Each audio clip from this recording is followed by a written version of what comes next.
Hi hello friends, Jayalakshmi ಫುಡೀಸ್ಗೆ ಸ್ವಾಗತ. ನಾನಿವತ್ತು ಬೆಂಡೆಕಾಯಿ ಪಲ್ಯ ಮಾಡ್ತಾಯಿದ್ದೀನಿ. ಅದಕ್ಕೆ ಬೇಕಾಗಿರುವ ಪದಾರ್ಥಗಳು: 2 ಈರುಳ್ಳಿ ಕಟ್ ಮಾಡಿ ಇಟ್ಕೊಂಡಿದ್ದೀನಿ, ಒಂದು ದೊಡ್ಡ ಸೈಜ್ ಟೊಮೆಟೊ ಕಟ್ ಮಾಡಿ ಇಟ್ಕೊಂಡಿದ್ದೀನಿ, ಶುಂಠಿ ಬೆಳ್ಳುಳ್ಳಿ ಚೆಚ್ಕೊಂಡು ಇಟ್ಕೊಂಡಿದ್ದೀನಿ, ಸ್ವಲ್ಪ ಕಾಯಿ ತುರಿ ತೊಗೊಂಡಿದ್ದೀನಿ, ಸ್ವಲ್ಪ ಕೊತ್ತಂಬರಿ ತೊಗೊಂಡಿದ್ದೀನಿ, ಧನಿಯಾ ಪುಡಿ 1 ಸ್ಪೂನು, ಅಚ್ಕಾರದ ಪುಡಿ 1 ಸ್ಪೂನ್ ತೊಗೊಂಡಿದ್ದೀನಿ, ಬೆಂಡೆಕಾಯಿ ಕಟ್ ಮಾಡಿ ಇಟ್ಕೊಂಡಿದ್ದೀನಿ 1/4 kg. ಈಗ ಬೆಂಡೆಕಾಯಿನ ಸ್ವಲ್ಪ ಬಾಡಿಸ್ಕೊಳ್ಳೋಣ. ಅದು ಕಪ್ಪು ಕಟ್ಟಬಾರ್ದು.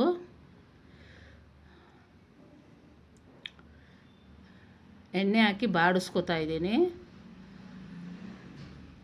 ಸಣ್ಣ ಉರಿ ಇಟ್ಕೊಂಡು 5 ನಿಮಿಷ ಬಾಡಿಸ್ಕೋಬೇಕು. ಈಗ ಆಗಿದೆ.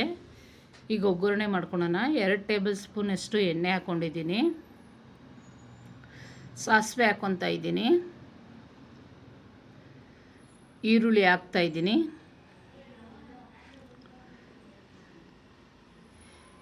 ಈಗ ಸ್ವಲ್ಪ ಬಾಡಿಸ್ಕೊತಾ ಇದ್ದೀನಿ.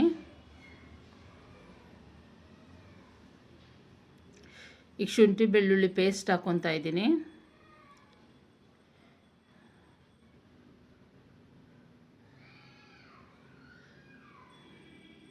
ಈಗ ಟೊಮೊಟೊ ಕೊಯ್ದಿಟ್ಕೊಂಡಿರೋದನ್ನ ಹಾಕ್ತಾಯಿದ್ದೀನಿ.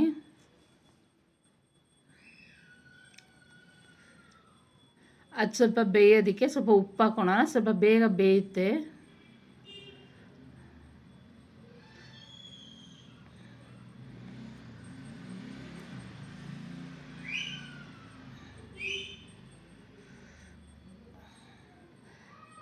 ಈಗ ಕೊತ್ತಂಬರಿ ಸೊಪ್ಪು ಹಾಕ್ಕೊಳ್ಳೋಣ.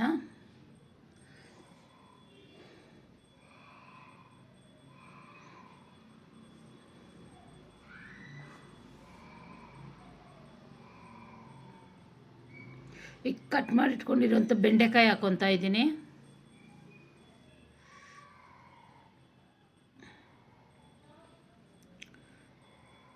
ಈಗ ಸ್ವಲ್ಪ ಬಾಡಿಸ್ಕೊಳ್ಳೋಣ.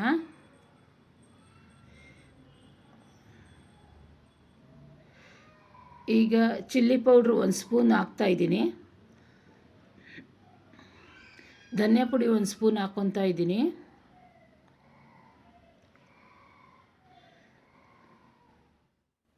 ಈಗ ಸ್ವಲ್ಪ ಬಾಡಿಸ್ಕೊಳ್ಳೋಣ.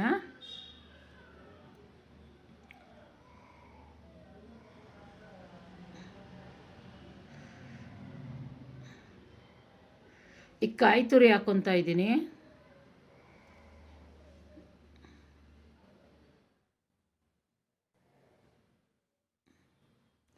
ಈಗ ಸ್ವಲ್ಪ ಬಾಡಿಸ್ಕೊಳ್ಳೋಣ.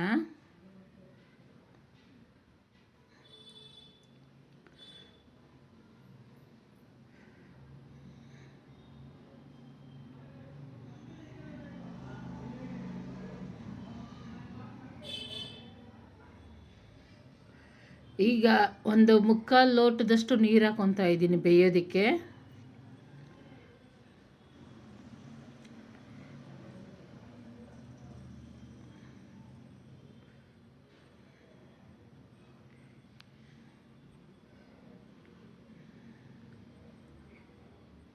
ಈಗ ಬೇಯಕ್ಕಿಡೋಣ.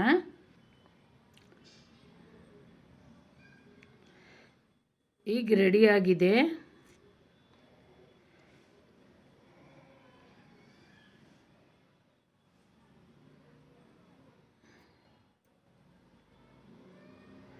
ಈಗ ಸರ್ವಿಂಗ್ ಪ್ಲೇಟ್ಗೆ ಹಾಕ್ಕೊಳ್ಳೋಣ.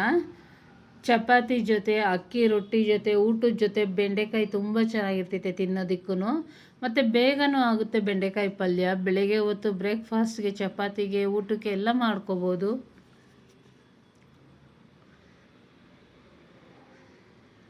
ಈ ಥರನೂ ಒಂದು ಸತಿ ಮಾಡಿ ನೋಡಿ ಫ್ರೆಂಡ್ಸ್. ನಿಮ್ಮ ಅನಿಸಿಕೆನ ಕಮೆಂಟ್ ಬಾಕ್ಸಲ್ಲಿ ತಿಳಿಸಿ. ಧನ್ಯವಾದಗಳು.